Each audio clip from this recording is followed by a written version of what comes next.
Leitura Bíblica de 1º de dezembro.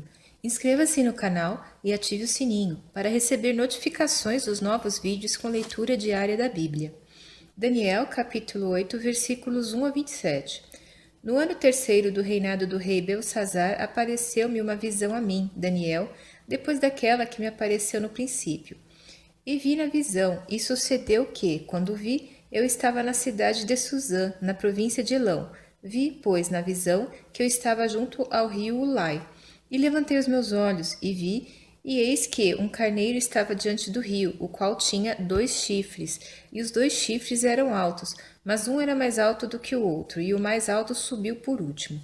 Vi que o carneiro dava marradas para o ocidente, e para o norte e para o sul, e nenhum dos animais lhe podia resistir, nem havia quem pudesse livrar-se da sua mão, e ele fazia conforme a sua vontade e se engrandecia.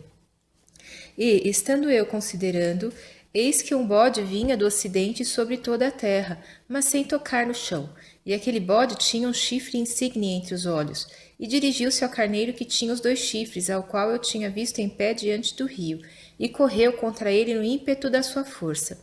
E vi-o chegar perto do carneiro, enfurecido contra ele, e ferindo-o, quebrou-lhe os 2 chifres, pois não havia força no carneiro para lhe resistir. E o bode o lançou por terra, e o pisou aos pés, não houve quem pudesse livrar o carneiro da sua mão. E o bode se engrandeceu sobremaneira, mas, estando na sua maior força, aquele grande chifre foi quebrado, e no seu lugar subiram outros 4 também insígnes, para os 4 ventos do céu. E de um deles saiu um chifre muito pequeno, o qual cresceu muito para o sul, e para o oriente, e para a terra formosa. E se engrandeceu até contra o exército do céu, e a alguns do exército e das estrelas lançou por terra e os pisou. E se engrandeceu até contra o príncipe do exército, e por ele foi tirado o sacrifício contínuo, e o lugar do seu santuário foi lançado por terra. E um exército foi dado contra o sacrifício contínuo, por causa da transgressão, e lançou a verdade por terra, e o fez, e prosperou. Depois ouvi um santo que falava, e disse outro santo àquele que falava: Até quando durará a visão do sacrifício contínuo e da transgressão assoladora, para que sejam entregues o santuário e o exército a fim de serem pisados? E ele me disse: Até 2.300 tardes e manhãs, e o santuário será purificado.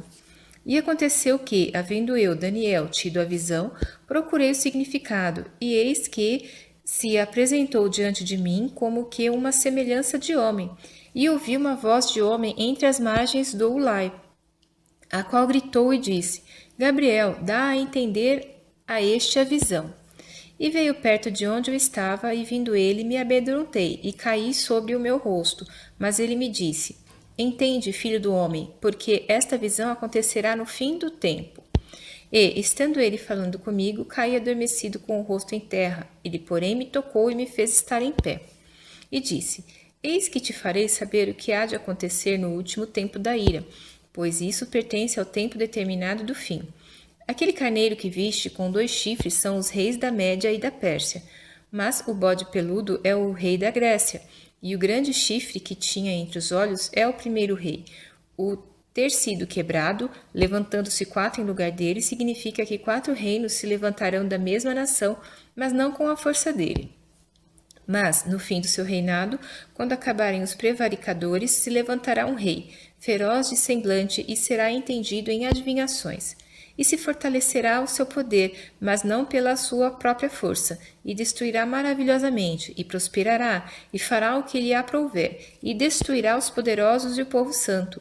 E pelo seu entendimento também fará prosperar o engano na sua mão, e no seu coração se engrandecerá, e destruirá muitos que vivem em segurança, e se levantará contra o príncipe dos príncipes, mas sem mão será quebrado. E a visão da tarde e da manhã que foi falada é verdadeira. Tu, porém, cerra a visão, porque se refere a dias muito distantes. E eu, Daniel, enfraqueci, e estive enfermo alguns dias. Então levantei-me e tratei do negócio do rei. E espantei-me acerca da visão, e não havia quem entendesse.